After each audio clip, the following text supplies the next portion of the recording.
okay, you can be honest. Do we really like receiving good advice? It depends, doesn't it, I think, on the circumstances, and who is giving that advice.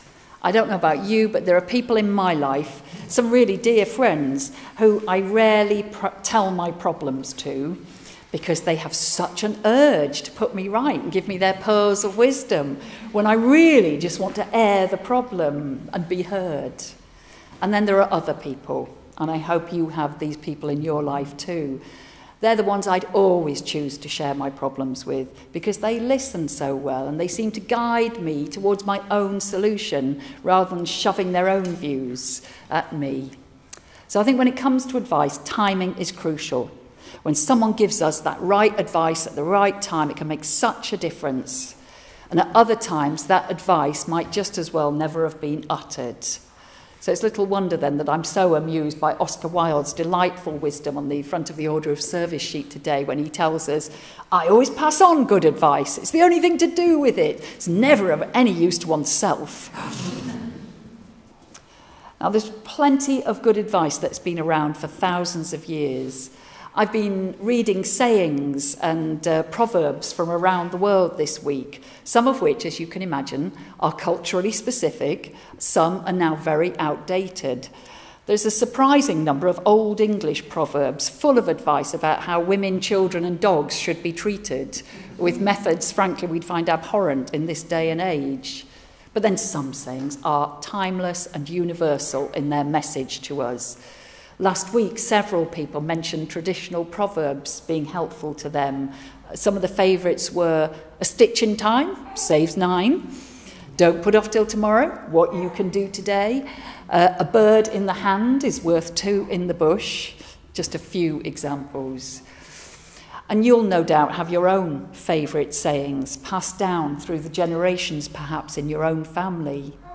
Sayings such as these are a way of encapsulating and passing on cultural, societal wisdom. And you perhaps already knew the saying that's the inspiration for today's service from the deserts of Arabia, with its wry take on both faith and the nature of camels. Trust in Allah, but tie up your camel. Isn't that just a perfect way to remind us that though religious faith may be valuable, it needs to be tempered with some really basic good sense? There's a modern story as well that you perhaps know from the Christian tradition, which gives a similar message, and it's of a very religious man on top of a roof during a great flood, and a rescue team comes by in a boat and they shout, "Come on, get in, get in." And that religious man replies, "No, I have faith in God, he'll grant me a miracle." And later the water is now up to his waist and another boat comes by and the rescuer tells him again to get in. And again, he responds that he's got faith in God, God will give him a miracle, so it goes on. With the water at about chest high, another boat arrives, again he turns it down. Water at chin height, a helicopter actually throws down a ladder, and they tell him to get in, but mumbling now with the water in his mouth. He again turns down that request, for he has absolute faith that God will save him.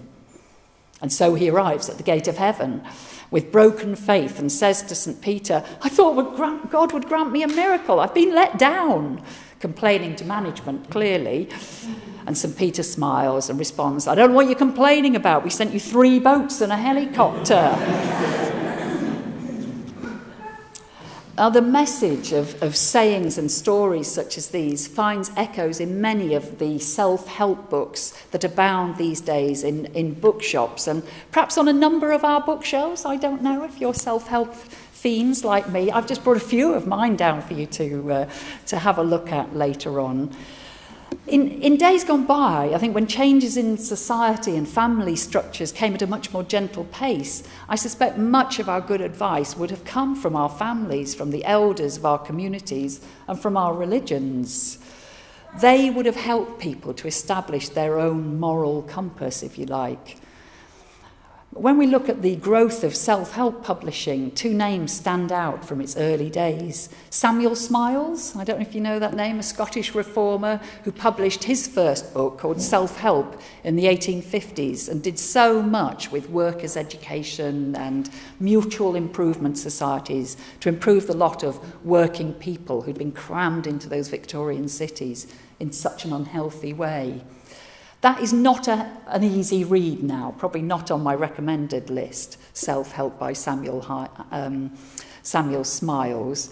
But, it contains such a passion for making this world a better place. It reminded me of those famous words of Gandhi's, "Be the change you want to see in this world. Get on and do it." Another well-known name in the realm of self-improvement is Dale Carnegie, whose most famous book is over there, How to Win Friends and Influence People. It's never been out of print since it was first published in the 1930s.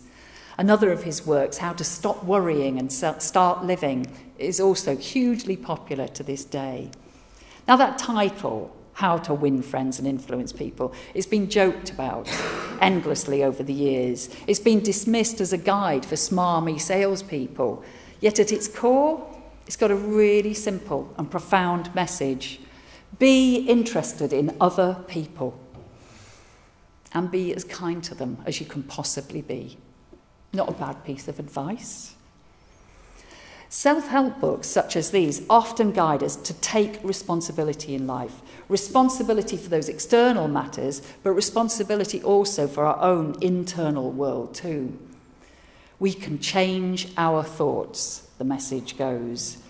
I think it's NLP, neuro-linguistic programming. It's a bit of a mouthful, but I think it's neuro-linguistic programming that uses the term reframing to encourage us to look at our thoughts and indeed our lives in a more helpful way. Glenn, our new children's leader, gives us a perfect example of this when he wrote last week, "One of the most helpful things anyone's ever said to me was when I was an angst-ridden teenager, full of woe for humanity and for our planet, whilst also feeling unhappy about being negative." I expect a few of us have had that double bind where we managed to feel totally terrible, whatever. And then it was Glenn's oldest friend who said to me that my pain showed him I had a deep, deep love for life. Hey, what a change in perspective. Words from Glenn. That human ability to reflect on, and if needs be, to change our thoughts is a remarkably useful skill to develop in life. We don't have to think in the old ways. We are responsible for our thoughts as well as our actions, and we can change both. Now, as is sometimes the way with good advice, contradictory messages can be equally valuable. Yes, it's important that we take responsibility in life, but there will also be times to let go, to step back. Someone wrote last week for me, a Buddhist meditation said to me that detachment was very important in their religion.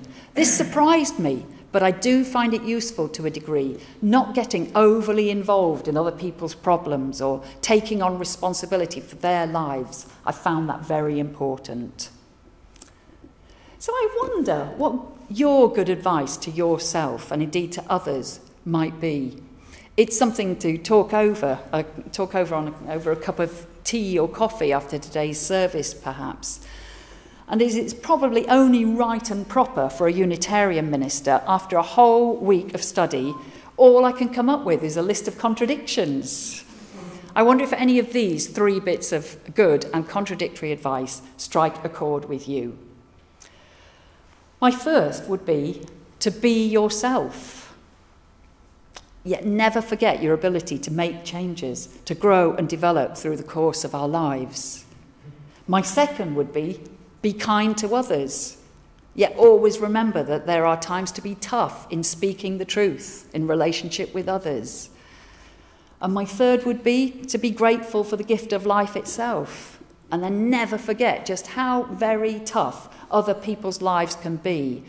Life is a gift that, as far as I'm concerned, has been most unfairly distributed. And as an example of life's injustice, as you came in today, I think you would have been given a card of advice.